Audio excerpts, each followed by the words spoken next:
Así lo dice Lamón. Con Federico Lamón. Sonido viral. Así lo dice Lamón. Con Federico Lamón. Muy buenas tardes, amigas, amigos de la audiencia. Saludándolos a través de la señal de Radio Cañón 760 del Cuadrante. Ojalá nos acompañe. Información interesante que se circunscribe en el Valle de México, pero también lo trasciende y llega a Toluca, porque en el palacio donde el gobernador rinde su último informe, el sexto, está el presidente López Obrador, la gobernadora electa, la profesora Delfina Gómez, sus hijos y pues toda la clase política en la entidad vecina. Hoy concluye prácticamente, porque los días que restan al 14 de septiembre pues son de trámite.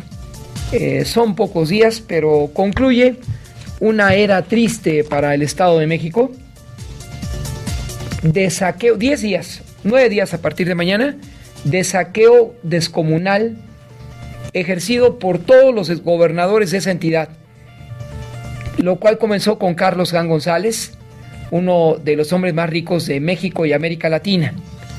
El profesor que nació en una canasta de papel periódico, hijo de un padre alemán y una mexiquense. Y él pasó la estafeta a Jorge Jiménez Cantú. Ambos en paz descansen, pero no puede pasar inadvertido lo que comentaré a ustedes. Ambos se les adjudica, y a Jiménez Cantú, amasar 132 propiedades en la entidad mexiquense. Eso acusaba nada menos que este candidato presidencial del Partido Mexicano Socialista, no Alberto Castillo, sino quien lo fue antes, allá en el 82, el Verdugo, Arnoldo Martínez Verdugo. Él acusó directamente a estos exgobernadores de enriquecimiento inexplicable, pero todos fueron iguales, y el que se va no es diferente a sus antecesores, dado que fue acusado de desviar recursos de Banobras para promocionarse en la campaña de gobernador del 2017. Entonces, concluye una era de corrupción que Erubiel Ávila, desde luego su hermano, el hombre de los contratos 10%, y quien amenazaba a aquel periodista que lo criticaba, hablaba a la jefatura de prensa o a la jefatura de información para amenazar: si usted vuelve a publicar algo de Erubiel, lo suspendo 15 días. Así se estilaba con Erubiel Ávila. Y este último, ya platiqué, Banobras, seguramente omitirá en la lectura final de labores el informe sobre Banobras. Ojalá explicara y expusiera el por qué se desviaron amplios recursos de Banobras, que después se movieron en empresas fantasmas. Concluye así una página triste en el Estado de México. Esto y más, vamos a lo más importante que resalta la información en Radio Cañón. Te saludo, ingeniero, con mucho afecto, al colega Mejía. En la coordinación, el presidente López Obrador, a través de un decreto, formalizó la entrega de la empresa Tren Maya a cargo del Fondo Nacional de Fomento al Turismo y responsable de la dirección de la obra a la Secretaría de la Defensa Nacional, a fin de que ésta cuide y lo administre bien. Así lo expuso el presidente mexicano. Javier, pues ya cierra un ciclo, va a regresar a Tabasco, está pensando y tiene derecho, como otros, igual, porque aquí no hay dedazos, eso se acabó, decide el pueblo. Pero sí quiero agradecer por todo su apoyo. Habrá cambio en Fonatur, que se anunciará en las próximas horas, 12:04. El general Óscar David Lozano fue nombrado como director general de la empresa de participación estatal mayoritaria Tren Maya, responsable de la parte final de la construcción de esta obra emblemática. Repito, es el general Óscar David Lozano. El primer mandatario asistió al sexto y último informe del gobernador del Mazo Maza, quien reconoció el triunfo de Delfina Gómez como una decisión histórica de los mexiquenses. Las palabras del controvertido del Mazo. El triunfo de la maestra Delfina Gómez Álvarez es una decisión histórica de los mexiquenses. Es la primera vez en que una mujer conducirá el destino de la entidad y el reflejo de los nuevos tiempos que vivimos. Por su disposición para llevar adelante una transición institucional y constructiva, hago un reconocimiento a la gobernadora electa, con quien hemos dialogado las acciones, programas y políticas públicas realizadas durante la administración. Coincidimos en la importancia de mantener un desarrollo con equidad y en la necesidad. El trabajo o el equipo de transición entre el gobernador saliente y la gobernadora entrante inició hace un mes, aproximadamente mes y medio, y así se evitarán sorpresas. Si algo fue irregular, pues las nuevas autoridades lo podrán hacer en los primeros días del nuevo gobierno. Son las 12:06, transmitiendo para ustedes en Radio Cañón 760 AM. La senadora Xóchitl Gálvez recibió la constancia de ganadora del proceso interno del Frente Amplio por México, que la convierte en la representante para las elecciones del 2024, y aseguró que las puertas de Palacio Nacional se abrirán después de mantenerse cerradas durante 5 años. Esta fue la voz de Xóchitl Gálvez. Se acabó el hablar y solo hablar. Llegó el momento de hablar menos, escuchar y hacer más. Vamos a incluir a todas y a todos los de buena fe que se quieran sumar a esta lucha. Yo no tengo formalmente un partido, no tengo filias ni fobias, soy políticamente daltónica, solo veo un color, el color de México. Sus palabras, un evento al que asistió una nutrida grupo de personas, pero faltó ahí más, se esperaba más de la ingeniero Xóchitl Gálvez. No, como me decía hace unos momentos el coordinador Mejía, es que solo las mujeres en el 6 de marzo, ¿verdad?, cuando se organizan, el 8 de marzo es el Día Internacional de la Mujer, entonces se organizan, presentan sus demandas en orden, algunas no, pero es cuando sí se llenan las calles de Reforma. Ayer pues fue un mensaje desangelado, reconoció que está bajo en las encuestas, y me parece que esa tendencia de no dar un giro de timón permanecerá ahí.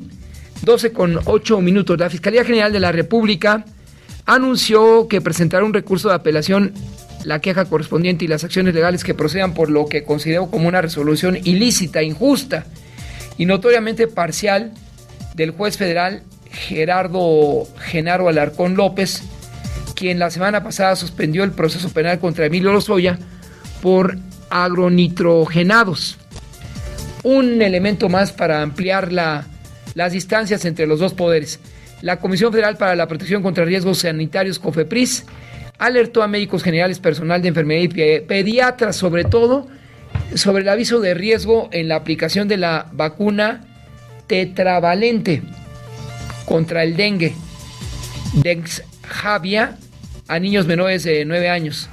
Mediante ese comunicado, COFEPRIS informó que detectó que el biológico fue suministrado a niños menores de 9 años, por lo que señaló la vacuna Dengvacia de Sanofi está indicada únicamente para población a partir de los 9 años cumplidos y hasta los 45.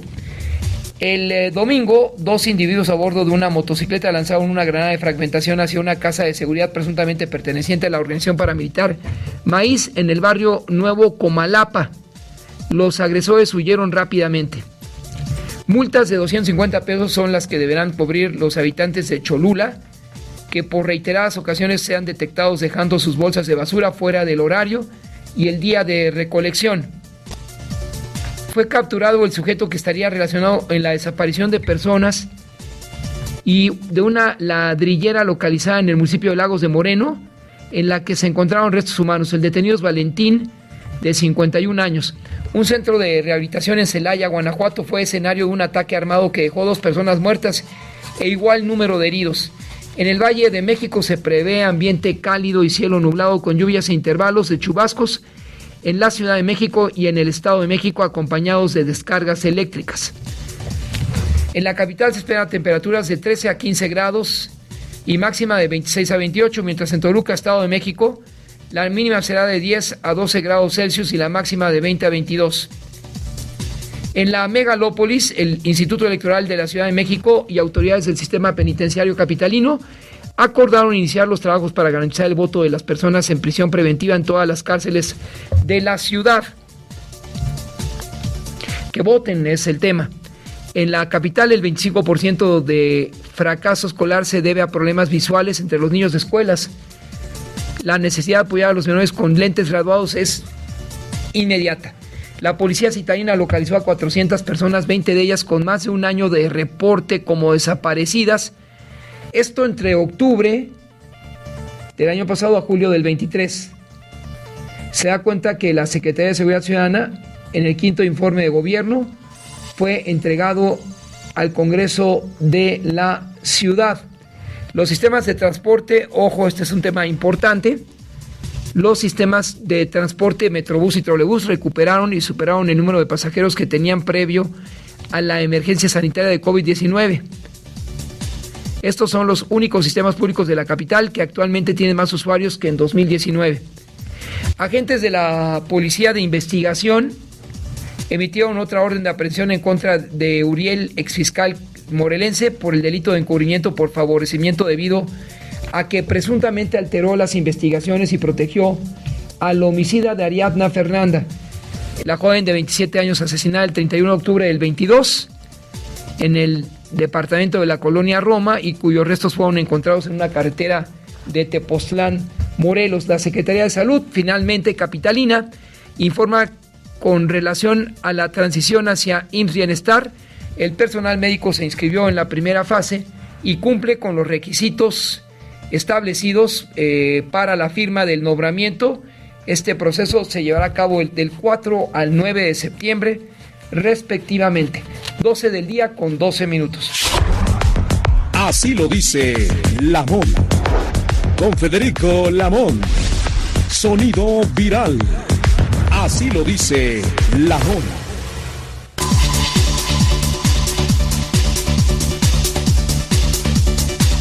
Concluyó el sexto y último informe de labores del gobernador Alfredo del Mazo González. Vamos a hacer un conteo para ustedes, pero si Arturo Montiel fue el 116, Enrique Peña el 117. Infortunadamente para la historia mexiquense, el señor Erubiel Ávila el 118. El 119 fue y la 120 será Delfina Gómez Álvarez. Pero a ver, dice el gobernador, le cito medios digitales: agradezco a las y los mexiquenses por su respaldo y confianza para llevar las tareas realizadas en este sexenio. El Estado de México es la tierra de cultura, libertad y trabajo.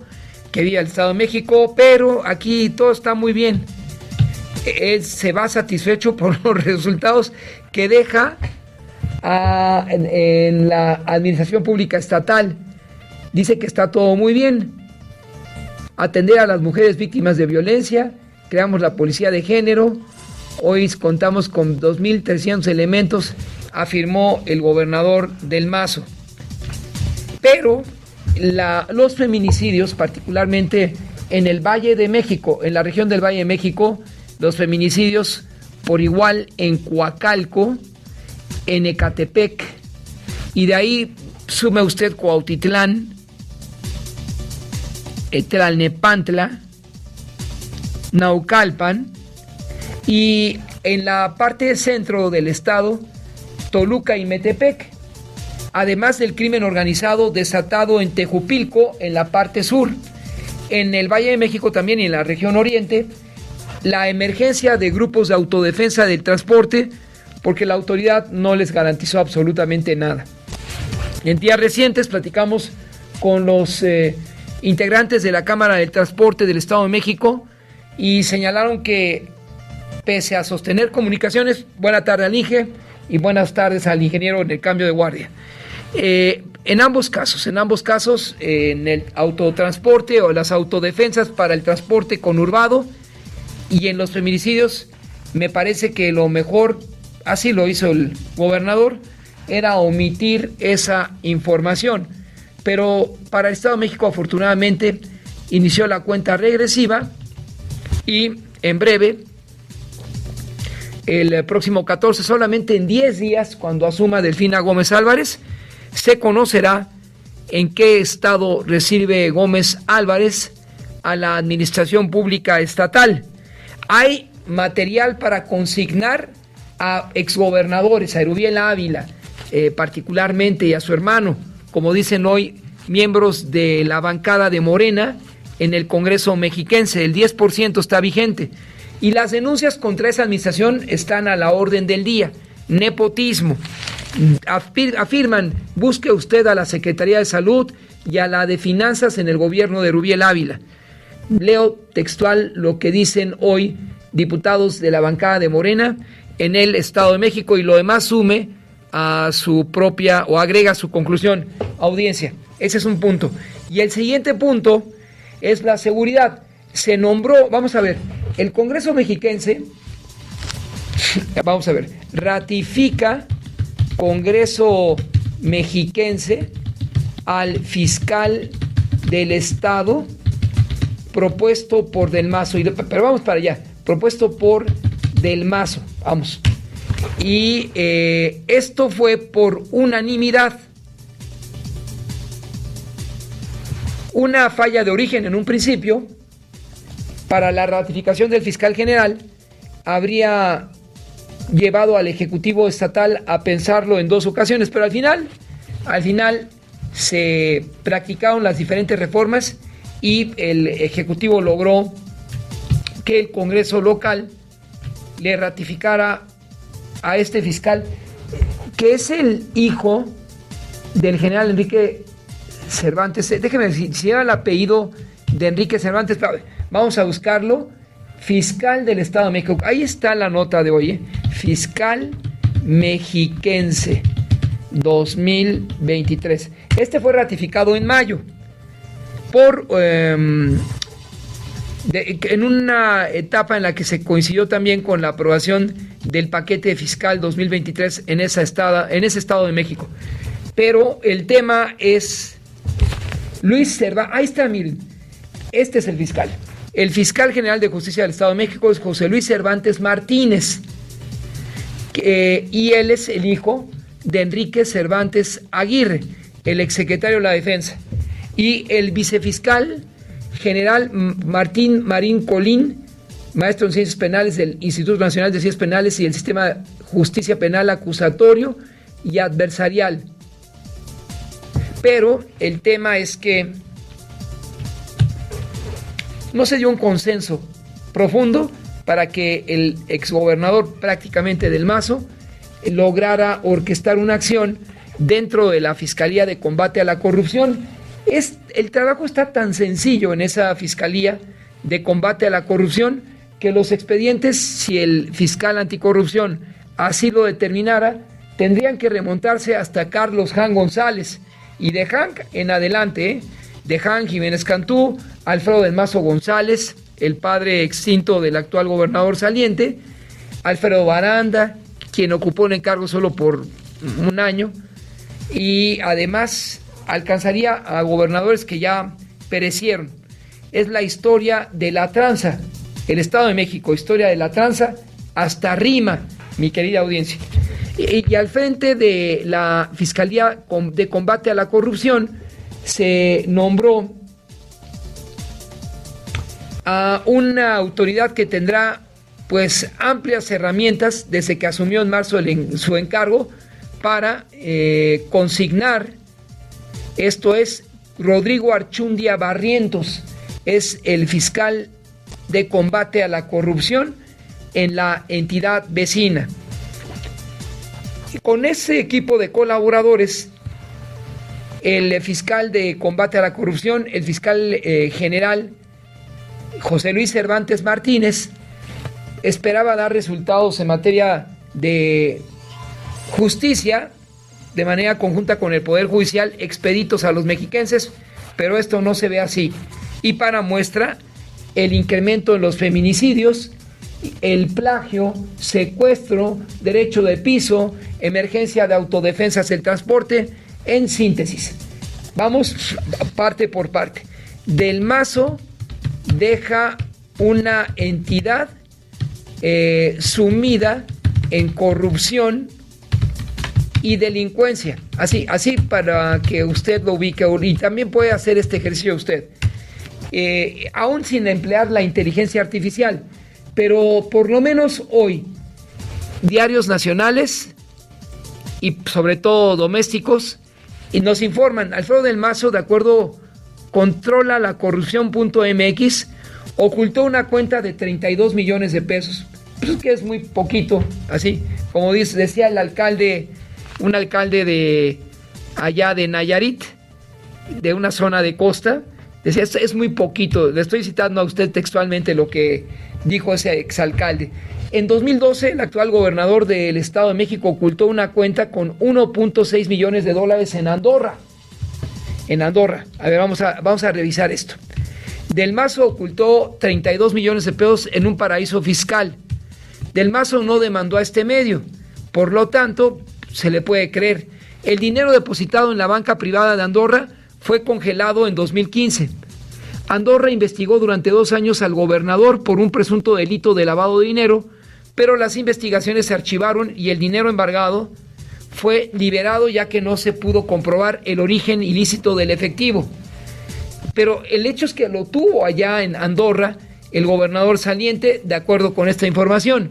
Las autoridades de Andorra expresaron sus quejas ante los argumentos de la Fiscalía de México para no responder a las peticiones de auxilio judicial durante el caso. Se habla que Del Mazo podría ser el próximo secretario de Turismo del gobierno de quien resulte corcholata para la defensa del voto de Morena. Ya vean ustedes, ya el próximo secretario de Turismo del gobierno federal, Alfredo del Mazo, ya lo fue en el Estado de México y fue con su primo Enrique Peña, director del Instituto del Emprendedor. Pero ahí están los temas candentes, la suerte de los mexiquenses al término del gobierno de Alfredo del Mazo.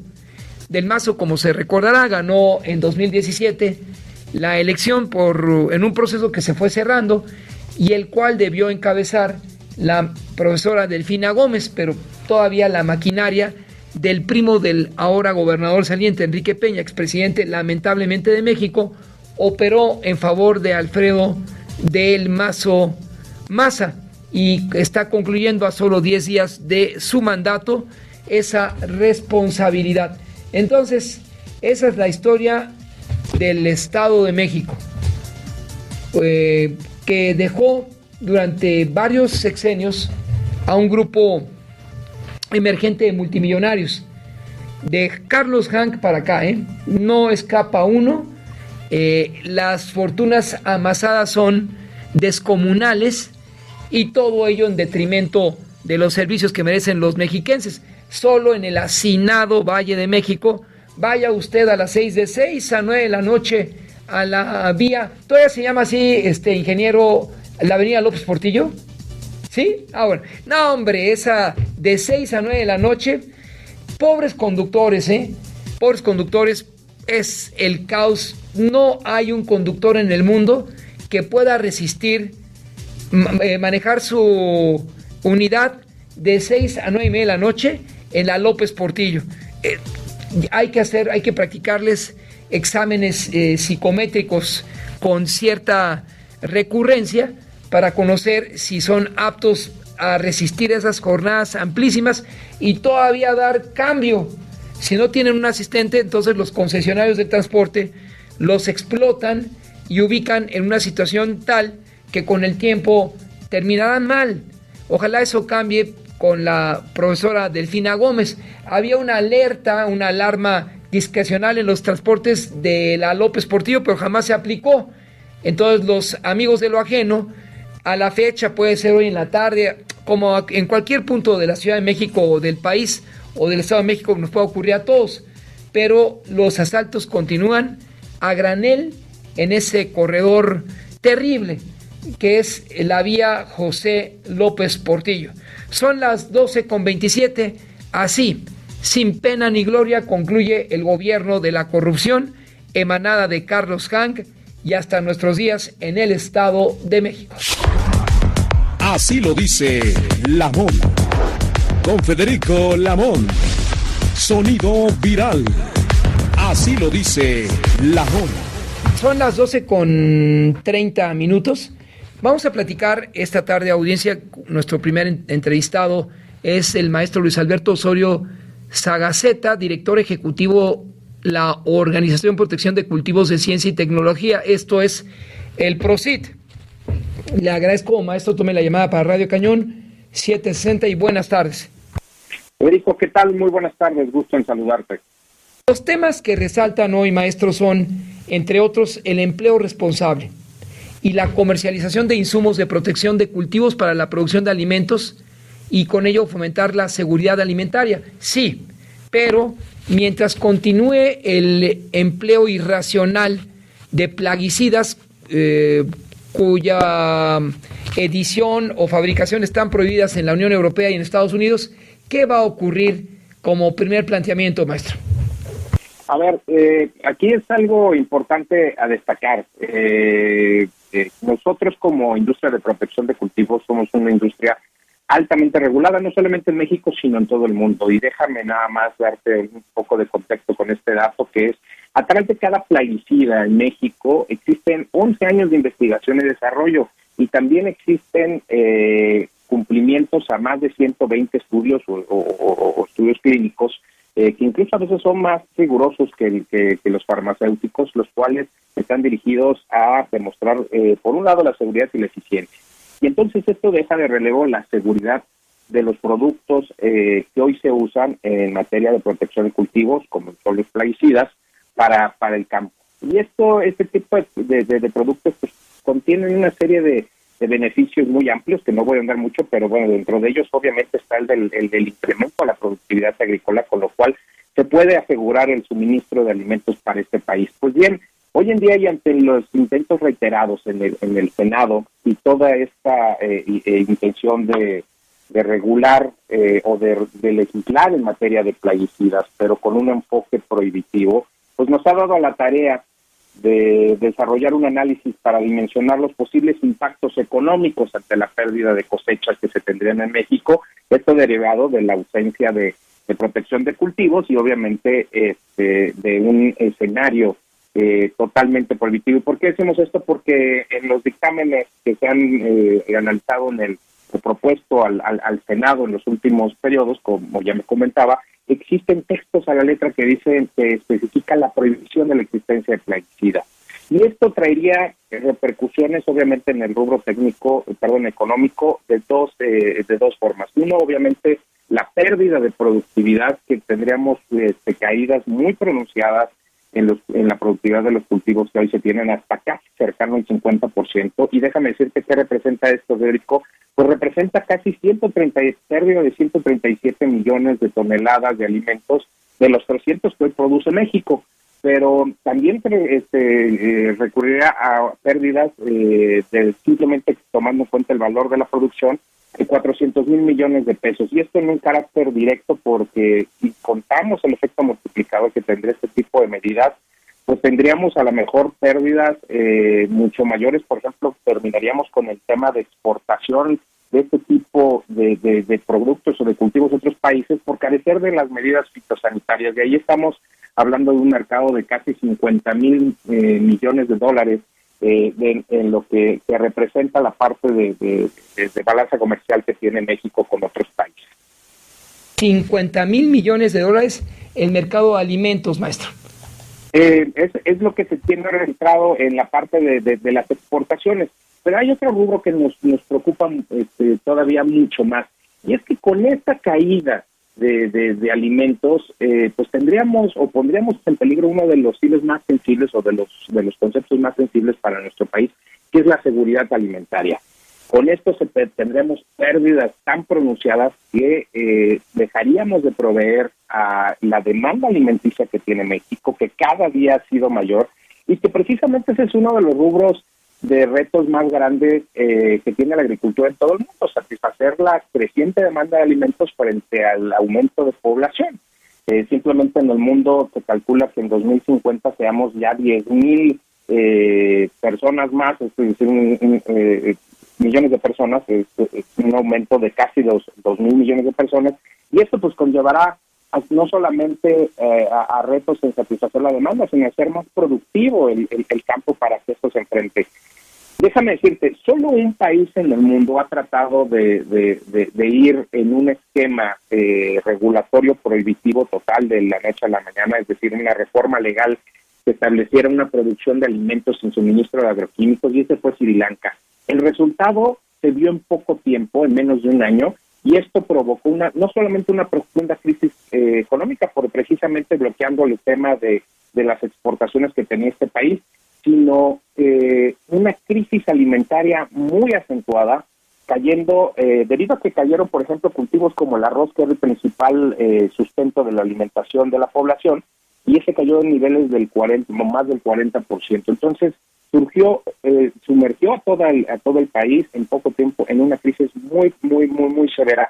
Y eso es lo que estamos alertando hoy en México, que de darse este tipo de reformas que se tienen o que se han propuesto de esta manera tan polarizada, pues tendríamos daños sumamente severos, no solamente para la economía, sino para la seguridad alimentaria, que representaría incluso poner en riesgo la vida de muchas personas. De acuerdo, pero la otra cara de la moneda, maestro, es que, por ejemplo, la Organización Panamericana de la Salud, de vuelta al tema de los plaguicidas en la agricultura, afirma la Organización Panamericana de la Salud que la contaminación del ambiente abiótico, así denomina, suelos, aguas superficiales y subterráneas y aire, como la muerte de diversos organismos sensibles a los que no se deseaba afectar, será también casual de una enorme tragedia, concluye la Organización Panamericana de la Salud. Mira, desde luego que lo que tenemos que hacer es poner mayor vigilancia en los puntos donde tenemos que ponerla. Es decir, nosotros no estamos en contra de ningún tipo de regulación, por el contrario, es lo que nos ha permitido como cadena base de la agroalimentación aquí en México, ir incluso a otros mercados. Yo te podría decir que lo que siempre hemos solicitado es precisamente que todo tipo de regulación que se haga en el país tenga un enfoque de revisión caso por caso, pero siempre basado en una metodología científica que pueda contener pues, precisamente un enfoque de análisis de riesgo. Esto es decir, tenemos que analizar de manera metodológica y con bases científicas los factores que se están dando. Hay muchas incluso asociaciones mundialmente que podríamos mencionar, incluso el caso que tenemos hace un par de meses de la Autoridad Europea de Seguridad Alimentaria, que precisa pone en la balanza el tema del glifosato y manifiesta que no existe un factor de riesgo o como características de riesgo para la salud de las personas, los animales y medio ambiente en la utilización de este plaguicida. Creo que aquí lo importante es lo que acabas de mencionar, en el sentido de la ausencia de una buena aplicación. La ausencia de una buena aplicación puede poner en riesgo a cualquier persona, pero en cualquier producto, no solo en este. Es por eso que debemos de enfocar a ser mucho más eficaces en esta parte de utilización. Pero quitar falsos debates de por medio en el cual se alegan afectaciones que realmente pues no están sustentadas, no han sido probadas y que lamentablemente, lejos de ayudar, pues traerían este tipo de repercusiones que hoy se tienen, ¿no? Como la parte del efecto económico, pero también la parte de seguridad alimentaria. Dice el expresidente de la Unión Mexicana de Fabricantes y Formuladores Agroquímicos, la UNFAC, Luis Eduardo González. Al parecer, no, él es más categórico, no hay alternativas de pesticidas en México. ¿Cuál sería su interpretación sobre ese señalamiento? Bueno, aquí lo que te diría es que de darse un escenario de reforma como el que se ha planteado en los últimos periodos, sería más grave, porque aquí no estás hablando de que pueda haber una supletoriedad por cualquier producto. Aquí lo que estás hablando es de que se eliminaría la posibilidad de la existencia de estos productos. Y eso, en verdad, es un tema que ya es tan extremo que de manera inmediata podría llevarnos a estas caídas tan pronunciadas, no solamente en la pérdida de los cultivos, sino con estas distorsiones económicas y, por supuesto, dejar de darle alimento, posibilidad de surtir alimentos a población que lo necesita. Y ese es el riesgo que nosotros estamos advirtiendo, porque en este debate se ha tratado de ir, pues ya sea de un lado o del otro, que nosotros siempre hemos dicho que ahí lo que debe de estar o privilegiarse pues es el análisis técnico-científico. Entonces, en este debate que se ha hecho, lo que tenemos en muestra pues es una radicalización o a lo mejor una polarización de esta postura que llevaría a un daño sumamente grave a México y a todas las personas, hasta cada uno de los mexicanos, no solamente en la parte de las repercusiones inflacionarias o económicas, sino a esta situación de desabasto de alimentos, que eso sí ya estás hablando de una condición muy grave en este país, que nunca se ha dado y esperemos que no se dé. Por eso es que estamos alertando este tipo de daños que podrían provocar.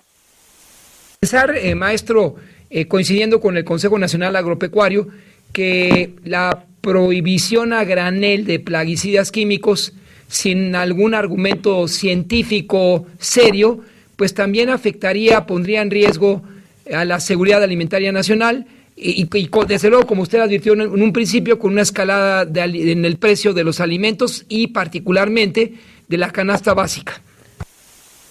Sí, es correcto. Bueno, aquí lo que tendríamos es no solamente esta caída en los cultivos, sino hay que entender que nosotros a través de un desarrollo de diferentes métricas económicas logramos, o indicadores económicos, logramos hacer un análisis de cultivo por cultivo, en el cual la percepción del precio de la oferta, o sea, la sensibilidad que tendría cada uno el precio de la oferta, combinado con estas caídas tan pronunciadas, pues tendría un aumento que, déjame decirte que en la media están todos arriba del 100%, pero que en algunos productos, por esta fuerte elasticidad que se tiene, pues, hemos tenido o detectado niveles hasta de 600% de aumento en el precio. Y esto es porque no solamente quedaría ese rezago, sino que tampoco por ejemplo, la importación de alimentos en una lógica jurídica estarían permitidas, porque al prohibir el uso o la existencia de este tipo de productos en México, tampoco podrías ingresar al país otro tipo de alimentos que en otros países sí se producen bajo esos estándares. Entonces, esta combinación tan radical nos dejaría expuestos en esto que dice de manera muy acertada el CNA, con un riesgo a la seguridad alimentaria del país. ¿Algún comentario que desea agregar, maestro? Encontrando tal vez el punto medio, es cierto, una regulación, apostar más por lo orgánico en tiempos de una grave crisis ecológica mundial. ¿Cuál sería su perspectiva o qué debe hacer el legislador en ese contexto? ¿Qué tipo de legislación instrumentar para ello? Pues un poco reiterar el mensaje de que todo este tipo de iniciativas o cambios legislativos que se proponen deben de traer un análisis riguroso que tenga una base científica y que dé la oportunidad de hacer los análisis necesarios, sobre todo con un enfoque de riesgo. Lo que tenemos que tener en cuenta hoy en día es que no todo lo que representa o lo que está marcado puede ser una sustancia peligrosa, representa un riesgo para la salud, y así se debe de entender en una situación de cuidar precisamente a las personas y al medio ambiente. No podemos solamente por una creencia o una cuestión que sea ausente de esta metodología, pues tratar de cambiar lo que hoy en día tiene un marco sumamente robusto, es decir, el marco regulatorio mexicano, y que está en base a la regulación internacional, por lo cual pues lo que nosotros pediríamos es que este tipo de cambios se hagan, pero bajo un análisis exhaustivo de las consecuencias que se tendrían que dar, y que se quite de por medio cualquier presunción de daño y demás que no esté comprobada o basada, porque eso no abona precisamente a una regulación inteligente que podamos. Le agradezco abordar un tema tan complejo, así lo planteó nuestra audiencia. Maestro Luis Alberto Osorio, al frente de esta organización de la protección de cultivos de ciencia y tecnología. Lo vamos a consultar también en este próximo periodo ordinario de sesiones con integrantes de la Comisión del Ambiente, y le solicito nos pudiera volver a dar una entrevista después de hacer esa consulta. Por supuesto, las veces que sean necesarias y bueno, pues con toda la labor de acercar la información que esté disponible y que esté basada precisamente en este tipo de metodologías. Con mucho gusto, te agradezco el espacio de tiempo para platicar de un tema tan importante para mí. Al contrario, maestro, a usted por su tiempo y atender la llamada de Radio Cañón 760. Buenas tardes, mejor inicio de semana. Igualmente, hasta luego. Son las 12:44, no se vaya, siga aquí por favor en Radio Cañón 760-5518, 7760. Así lo dice Lamón.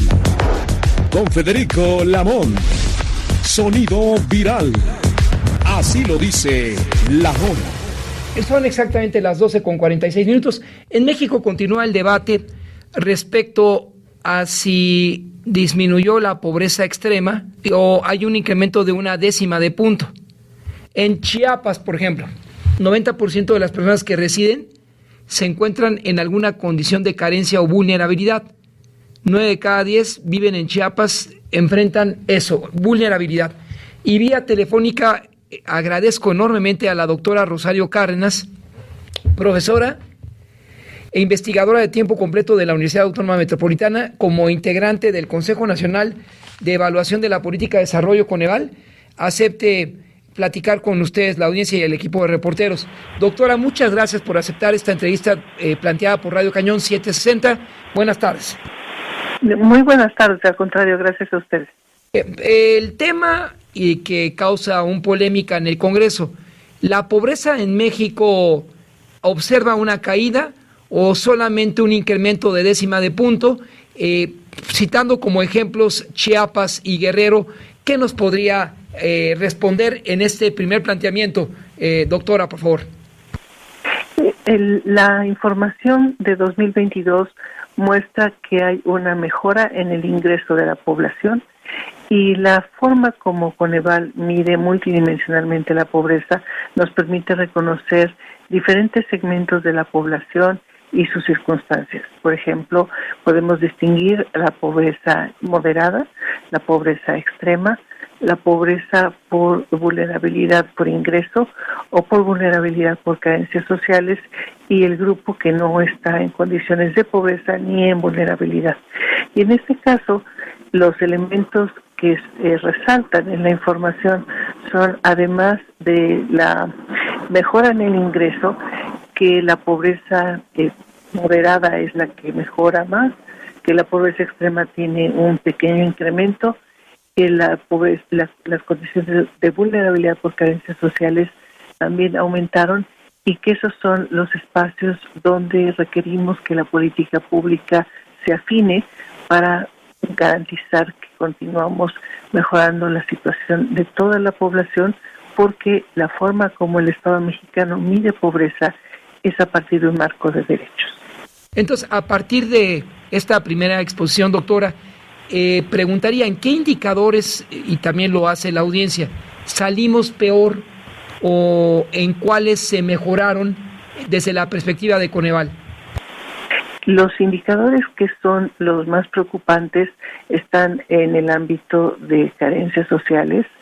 El indicador que suele estar más rezagado, con el mayor problema, el mayor compromiso de cobertura en la población, es el de seguridad social. Es realmente muy alta la ausencia de cobertura de seguridad social en el país, y en este caso para 2022 el 50.2% del total de la población tiene carencia de acceso a seguridad social.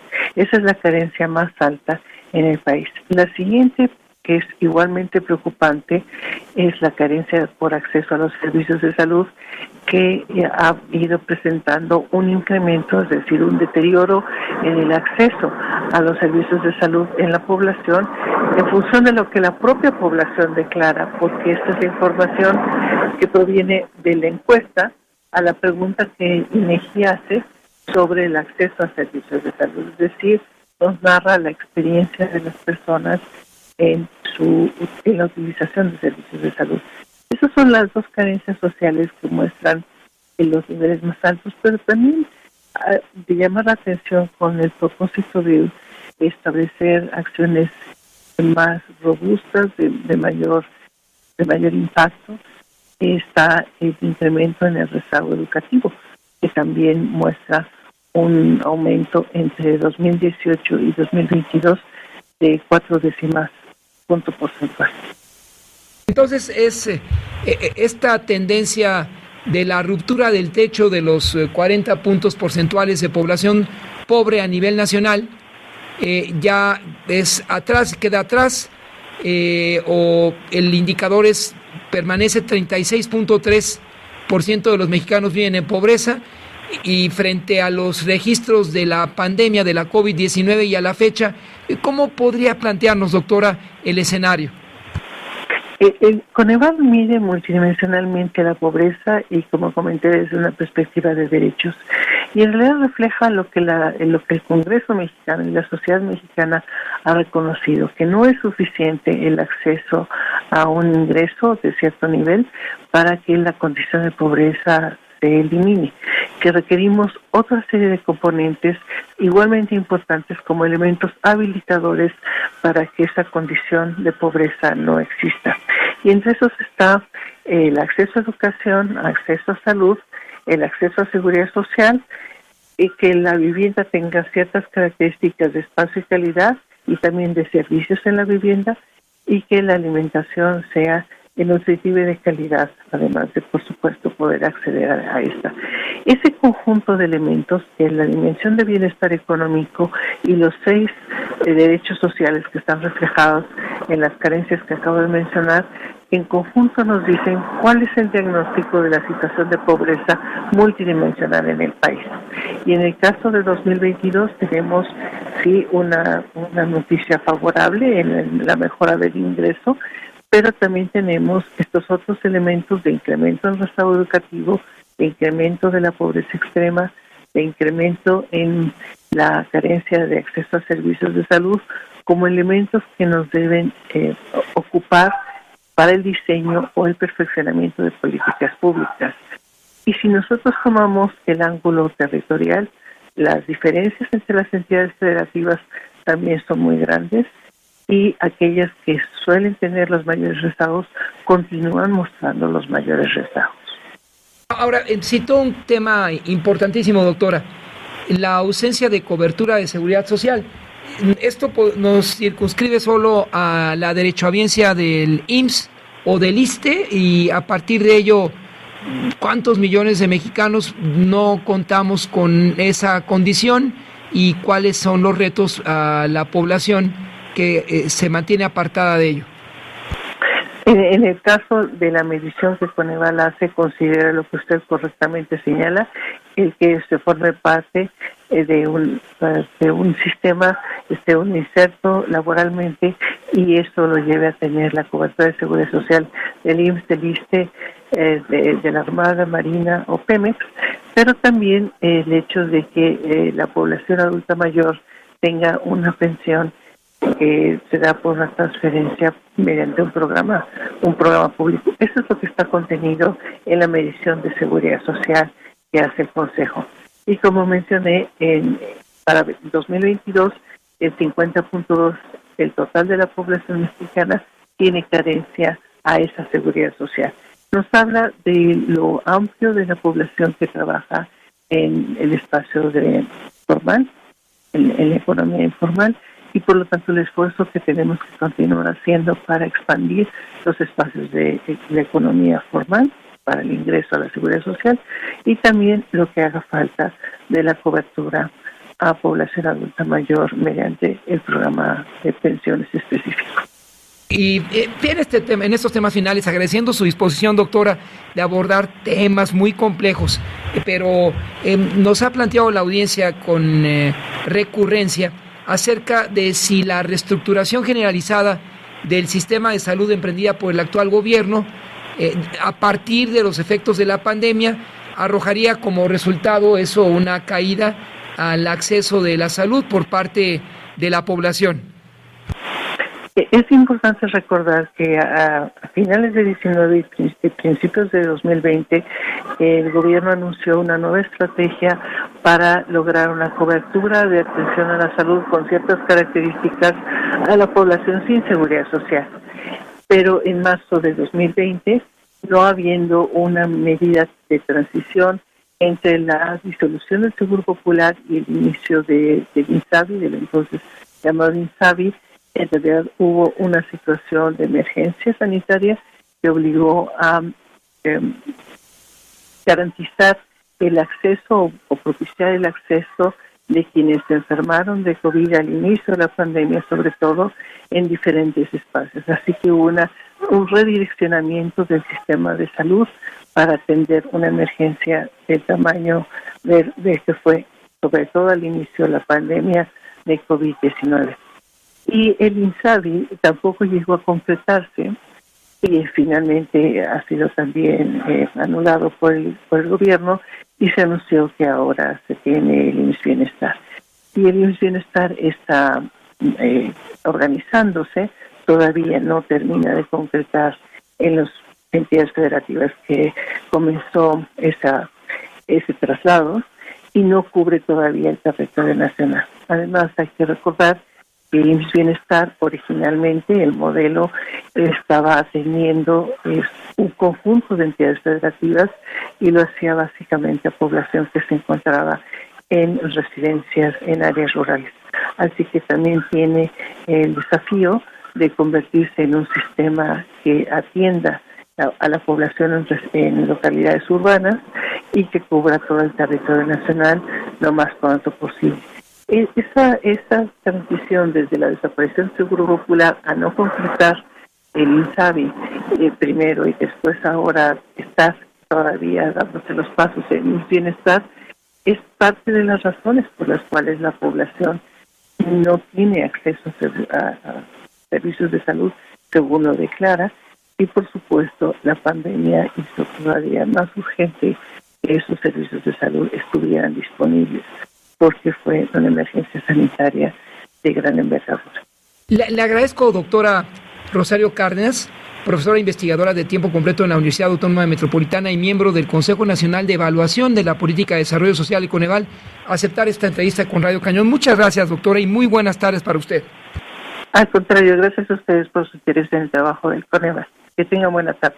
Buena tarde y mejor inicio de semana para usted, doctora Rosario Cárdenas. Gracias, ingeniero, por todo el apoyo brindado en esta ocasión al colega Mejía. Y solo para concluir, breves indicadores: personas vulnerables por carencias sociales, un sector que incrementó frente a años anteriores con 30 millones y ahora 37.9.